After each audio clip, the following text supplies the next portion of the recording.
Dobar dan, profesorka Blagojević. Dobar dan. Danas smo našli razlog da započnemo ovaj intervju s vama vašom nagradom koju ste dobili pod nazivom Vitez godine, koja se dodeljuje svaki 6 godina. I prvo koju se vas pitam kako je vaše iskustvo i kako vam se dopada ta nagrada?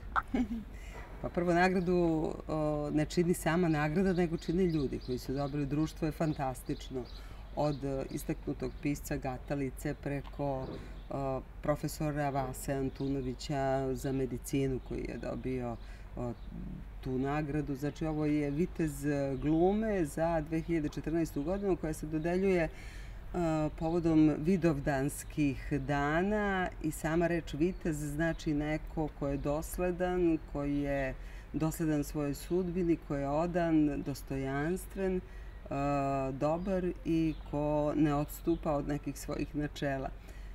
Meni je izuzetno zadovoljstvo jer ja sam prva žena koja je dobila tu nagradu i radujem se što nije vitezica ili viteškinja shodno nekim trendovima globalizacije. Eto, ja ću da budem paradigma nečeg drugog. A kako biste vi ocenili kulturni život ovdje u Bijeljini, ali i u Republici Srpskoj, i šta biste vi to uradili da poboljšate taj aspekt? On jeste mnogo bolji nego što je bio pre recimo 5 godina, ali on još uvek nije toliko zadovoljavajući. U svetu na 50.000 stanovnika vi morate da imate jedno pozorište, to se smatra civilizovanim gradom. Vi u Bijeljini, nažalost, nemate ni jedno pozorište. Ja moram odmah da kažem da zgrada, kulturni centar, ne znači pozorište. To je zgrada kulture koja pripada podjednako i pozorištu, i galeriji, i filmu, i folkloru, i drugim sekcijama. I ovaj grad koji ima preko 100.000 stanovnika morao bi da ima bar jedno, ako ne omladinsko, jer mislim da je najvažnije u stvari edukovati omladinu, ono bar dečije pozorište. Neki pomak se osjeća upravo zahvaljujući studentima koji su ovde već iškolovani i koji su završili umetničke fakultete, ali mora da postoji još bolja i veća saradnja i briga države, jer kultura jeste skupa, ali i sveta kad vam dođe prvo pitaju gde vam je pozorište, gde vam je galerija, gde vam je muzej. Ako toga nemate, ispadne da nemate tradiciju, da nemate neku duhovnu vertikalu i da ste sve drugo samo ne jedan pismen, edukovan i kulturan čovjek. A kažete mi, da li su naši savremeni dramski tekstovi koji se ekranizuju na filmu ili TV-u ili izvode u pozorištu dovoljno angažovani da bi mladi u njima mogli naći odgovore na pitanja koje ih interesuju?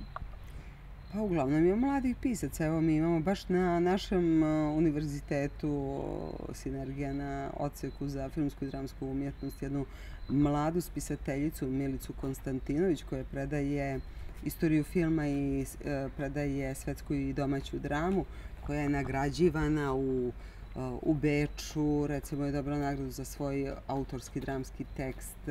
Sada trenutno se 2 predstave rade u Beogradu, u Bošku Buhi, baš se rade Magareće godine, adaptacija i radi se adaptacija čuvenog filma Konje ubijaju, zar ne, u Marlenijanumu.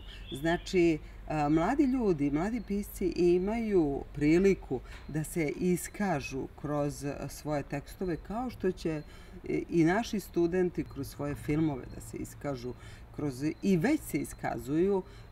Još malo vremena prođe pa da, Bogu hvala, pošaljemo to i na razne festivale i samim tim dobijemo potvrdu. Ja lično mislim da mlad čovek, ko će biti oštar ako ne mlad čovek, i ta oštrica je najvažnija. A da li vi kao prvakinja Nacionalnog teatra više volite da igrate domaće ili strane tekstove? U Engleskoj kad kažete da ste glumili u nacionalnom tekstu, nacionalnoj drami, oni to doživljavaju vas bukvalno kao nekog boga. Vi pogledajte samo kako oni neguju svog Šekspira, kako, evo, trenutno je bio Glob teatar u Beogradu, on je u ovim krajevima, obilazi 200 i nešto zemalja, odigraće 2 godine će im trajati turneja i igraju Šekspira, ne igraju oni sada velikog Getea ili velikog Čehova. S te strane, ja volim domaći repertoar, volim nacionalnu dramu, volim naše, jer je to meni negde blisko. Naravno da volim da igram i druge tekstove, ali najviše volim da igram svoje savremenike.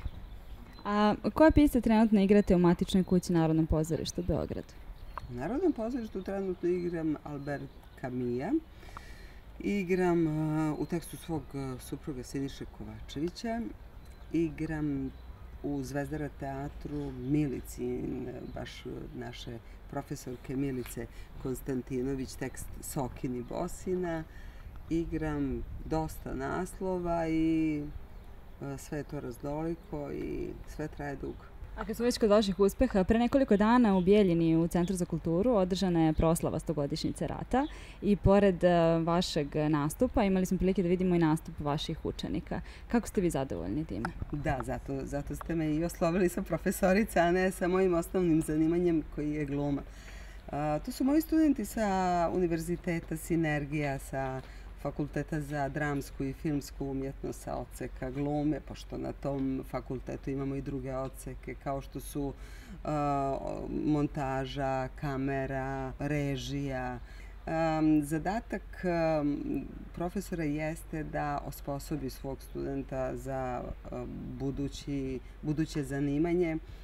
Imamo fantastičnu saradnju upravo sa nekim ustanovama iz Bijeljine, prvenstveno sa vašom televizijom, zatim sa Kulturnim centrom Semberija i sa bibliotekom u Bijeljini. Shodno tome celu godinu smo obeležavali prosto ovu godinu jubileja 100 godina od Velikog rata sa brojnim poetskim večerima. Kruna svega toga je upravo bio taj scenski prikaz u Kulturnom centru Semberija sa profesorima sa našeg fakulteta kao što su Ivana Žigon, Oliver Njego, Biljana Đurović i ja i naši studenti koji su pokazali šta su to naučili za godinu dana. To je jedan mali doprinos velikom jubileju po preporuci inače Ministarstva za kulturu i prosvetu da svaka ustanova koja pripada prosveti ili kulturi ove godine mora da obeleži taj veliki jubilej. Bilo je božanstveno.